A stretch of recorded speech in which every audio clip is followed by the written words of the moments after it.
வணக்கம் நண்பர்களே.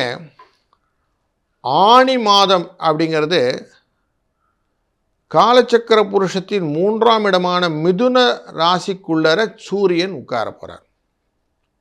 இந்த சூரியனானவர் 5ஆம் இடத்துக்காரர். புத்திசாலித்தனம், அறிவு, தன்னை உயர்த்தி கொள்ளக்கூடிய அந்த ஸ்மார்ட்னஸ், இது எல்லாத்தையுமே இந்த 3ஆம் இடத்துல முயற்சிக்குள்ளர கொண்டு வந்துடுவார். அவருடன் சேர்ந்து புதனானவர் உட்கார போகிறார். 3ஆம் இடத்துல ஆட்சியாக உட்காருவார். இந்த ஆனி மாதத்துக்கு இன்னொரு பேர் என்னென்னா ஜேஷ்டை மாதம்னு பேர். ஜேஷ்டைனாக்க கேட்டை நட்சத்திரம்னு பேர். கேட்டை நட்சத்திரம் விருச்சிக ராசியில் வரும்போது தான் பௌர்ணமி இந்த மாதத்தில் வரும். ஒரு மாதத்துக்கும் பேர் இப்படி தான் அமையும். பௌர்ணமியில் வர வர அதுக்கு பேர் அமைச்சிடுவாங்க. அப்போ ஜேஷ்ட மாதம். அப்போ அஷ்டமத்திலே சந்திரன் வருவார் காலச்சக்கர புருஷத்தினே. அப்போது இந்த ஜேஷ்டை வருதுன்னா 3ஆம் இடத்துக்கும் 8ஆம் இடத்துக்கும் தொடர்பாயிடும். அப்போது உங்களுக்கு பல புதிய அந்த எக்ஸ்பென்சஸ், அதுக்கப்புறம் அது எக்ஸ்பெண்டிச்சர், எக்ஸ்ப்ளோர்டு ஆப்பர்ச்சுனிட்டி, இதெல்லாம் கிடைக்கக்கூடிய வாய்ப்பு இந்த சூரியனும் சந்திரனும் கொடுக்க இருக்கிறார்கள்.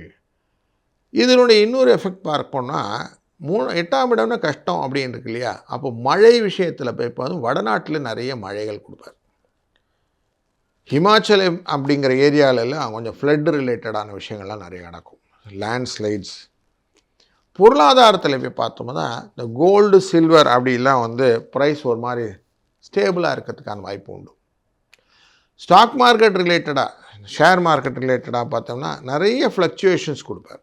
இஃப்ஸ் அண்ட் பட்ஸாக இருக்கும். இப்படி ஒரு சூழ்நிலையை இந்த ஆனி மாதம் தாங்கி வருகிறது அப்படின்னு பார்க்குறோம். இப்போ இந்த ஆனி மாதத்தினுடைய அவுட்லைன் நமக்கு புரிஞ்சிச்சு. இதில் ஆனி உத்திரம் அப்படின்னு 22ஆம் தேதி அன்று வரும். அன்றைய நாளிலே முக்கியமாக சிவனுக்கு திருமஞ்சனம், அந்த நாளை நடராஜ பெருமானுடைய அபிஷேக ஆராதனையில் பண்ணுவதனாலே சிறந்த பலன்கள் உண்டு. அதே மாதிரி ஜேஷ்டை அப்படிங்கிற இந்த பௌர்ணமி தினத்தன்று ஜேஷ்டாபிஷேகம் என்ற நிகழ்வுகள் சிவ வைஷ்ணவ கோயிலில் நடக்கும். இதனாலும் நமக்கு நல்ல பலன்கள் உண்டு. சனி பிரதோஷம் 27ஆம் தேதி அனுஷ நட்சத்திரத்தின் சாரத்திலே இருக்கும்போது, சந்திரன் இருக்கும்போது வருகிறது. அன்றைய நாளிலே கடன் அடைப்பதும் ரொம்ப விசேஷம். அன்றைய பிரதோஷ நாள் ரொம்ப விசேஷமாக நமக்கு உயர்நிலையை கொடுக்கக்கூடியதாக அமைகிற இந்த ஆனி மாதம் எல்லாருக்கும் வர்ஷிப் பண்ணுறதுக்கு ரொம்ப உகந்தது. ஏன்னா வரக்கூடிய நாளில் இந்த உத்தராயணம் என்கிற புண்ணிய காலம் முடிந்து தட்சிணாயன புண்ணிய காலமான ஆடி மாதம் பிறக்கப் போகிறது. அதனால் தேவர்களின் பகல் பொழுதுக்கு ஒரு எண்டு வரக்கூடிய நாளாக இருந்ததுனால என்னெல்லாம் நம்ம கேட்டு பெறணுமோ அதெல்லாம் இந்த மாதத்தில் கேட்டு பிடிச்சிக்கணும் அப்படிங்கிறது தான் இந்த மாதத்துடைய நுட்பம். அதனால் இந்த மாதம் ரொம்ப அலர்ட்டாக எல்லா வேலையும் செய்யணும் அப்படின்னு புரிஞ்சுப்போம். ஒரு ராசிக்கு எப்படின்னு பலன் நம்ம தொடர்ந்து காண்போம். வாருங்கள். வணக்கம் கும்பராசி நண்பர்களே. காலச்சக்கர புருஷத்தின் லாபஸ்தானாதிபதி நீங்கள். உங்களுக்கு நீங்களே ராஜா அப்படிங்கிற எண்ணம் எப்போவுமே உண்டு. அனைவரையுமே உங்களால் நிதானமாக பார்த்து அனலைஸ் பண்ணக்கூடிய கெப்பாசிட்டியும் உண்டு. ரகசியங்களை உங்களுடன் வைத்துக்கொண்டு மற்றவர்களுடன் பரிமாறும்போது அவங்களுக்கு என்ன வேணுமோ அதை மட்டும் கரெக்டாக டீட்டெயிலாக கொடுக்கக்கூடிய ஆசாமி நீங்கள். அப்படிப்பட்ட கால்குலேட்டிவ் ரிஸ்க் பர்சனான உங்களுக்கு களத்திரஸ்தானத்துக்குரிய இந்த சூரிய பகவானானவர் 5ஆம் இடம் என்கிற பஞ்சமஸ்தானத்திலே அமரப்போகிறார். இந்த ஆனி மாதத்திலே புதன் பகவானுடன் சேர்ந்து அமர்கிறார். புதன் ஆட்சியிலே உட்காரக்கூடியதாக இந்த மாதத்தில் பாதி மாதம் அப்படி தான் இருக்கும். அப்போது சூரியன் உங்களுக்கு 7ஆம் இடத்துக்காரர் அப்படிங்கிறதுனாலே 5ஆம் இடத்திலே அமர்வதனாலே பயணங்களினாலே நிறைய அலைச்சல்னால, சார் எனக்கு உடம்பு முடியல சார், எனக்கு ஹீட்டு ப்ராப்ளம் வந்துடுச்சு சார், ரொம்ப பார்த்தீங்கன்னா உடம்புல பாயில்ஸ்லாம் வந்துடுச்சு சார் அப்படிங்கிற வார்த்தைகள்லாம் வரும். கொஞ்சம் கேர்ஃபுல்லாக இருந்துக்கிடுங்க. ரொம்ப அலைச்சல் போது முடிந்தவரை உடலை சூடு அப்படிங்கிற விஷயம் உஷ்ணத்திலிருந்து குறைத்து கொள்வதற்கான பானங்களை பருகிக் கொள்ளுங்கள். புதன் 5ஆம் இடத்தில் இருக்கிறார்.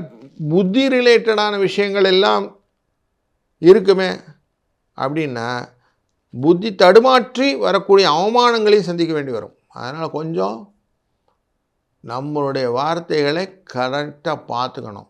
எடிட் யுவர் வேர்ட்ஸ் அப்படின்னு சொல்லுவோம். நீங்கள் உங்களுடைய ஐடியாஸை எடிட் பண்ணி தான் பேசணும். அவசரமாக டெலிவர் பண்ணி அப்போ ரீகால் பண்ணுற மாதிரி அதில் அஷயமாக இருக்கும். அதெல்லாம் வேணாம். 6ஆம் இடம்ங்கிற சத்ருஸ்தானத்தில் உச்சம் பெற்ற சூரியனும் உச்சம் பெற்ற குருவும் கூடவே சேர்ந்திருக்கிற சுக்கிரனும் இருப்பார். இந்த 6ஆம் இடத்துல சுக்கிரன் இருந்தால் பிரச்சனை. மனசை கொஞ்சம் குழப்பிக்கிட்டே இருப்பார். ஏன்னா அவருடைய பார்வை 12ஆம் இடத்துல இருக்கும். வேணும் வேணாம் வேணும் வேணான்னு உள்ளே வெளியேன்னு மனசை போட்டு படுத்தும். அதனால் குழப்பம் உண்டாகும். சரி, நமக்கு குரு தான் உட்கார்ந்துருக்கிறாரு அப்படின்னு பார்த்தா இந்த குருவினாலும் குடும்பத்திலே நிறைய துயரங்களை ஏற்படுத்துவார். ஏன்னா அவருடைய பார்வை 12ஆம் இடத்துலையும் விழுது, 2ஆம் இடத்துல உங்கள் ராசிநாதன் மேலேயும் விழும். 6ஆம் இடத்துலேருந்து இந்த பார்வை எப்படி இருக்க போகுது? ரொம்ப கன்ஃபியூஸ் பண்ணுவார். வீட்டில் எந்த காரியம் செஞ்சாலும் ஒரு தடவைக்கு 4 வாட்டி கன்ஃபர்மேஷன் வாங்கிட்டு அதை எக்ஸிக்யூட் பண்ணுங்கள். அவன் சொல்லிட்டான் இவங்க சொல்லிட்டாங்கன்னு நம்ம பாட்டுக்கு பண்ணிவிட்டு சிக்கலில் மாட்டி பின்னாடி குழப்பத்தில் இருக்கும். இதுதான் சண்டை சச்சரவுகளை நிறைய ஏற்படுத்தும். நான் சொல்லவே இல்லை அப்படின்வாங்க, செய்யவே இல்லை, இப்போ பாரு இப்படி ஆயிடுச்சு அப்படின்வாங்க, சொன்னதை செய்யவே இல்லை அப்படின்னு ஒன்று வேறு வரும். இப்படி உங்களுக்கு இப்போ என்ன தான் பண்ணுறது அப்படிங்கிற ஒரு கிளஸ்டர் உண்டு. இந்த கிளஸ்டர் க்ரியேட் பண்ணுறது இந்த குரு பண்ணுவார். நிவர்த்தி என்ன சார்? 7ஆம் இடம் முக்கியமான இடம் நமக்கு.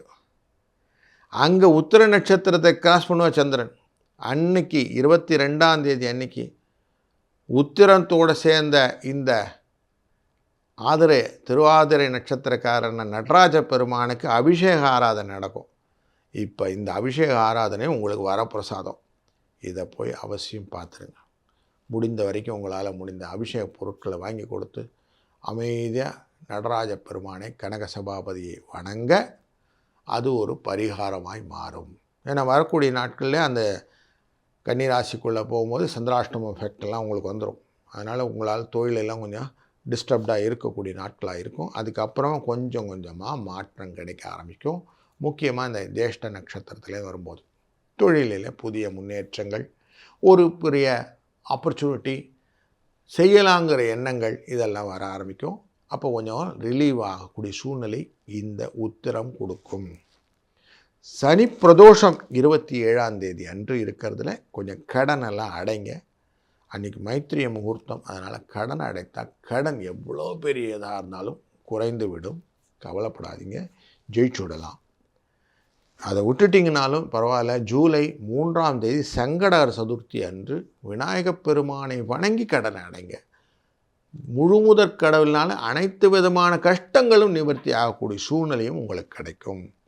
அதனால் இந்த மாதத்தில் நீங்கள் செய்யக்கூடிய காரியங்களிலே உங்களுக்கு பிரதிபலனாக கஷ்ட நிவர்த்தி கிடைப்பதற்கான வாய்ப்புகள் இந்த மாதத்தில் பரிகார பலன் உண்டாகிறது. இதெல்லாம் நோட் பண்ணி வச்சு கரெக்டாக பண்ணுங்கள். நல்லது நடக்கும். நல்லதே நடக்கட்டும். வாழ்க வளத்துடன்.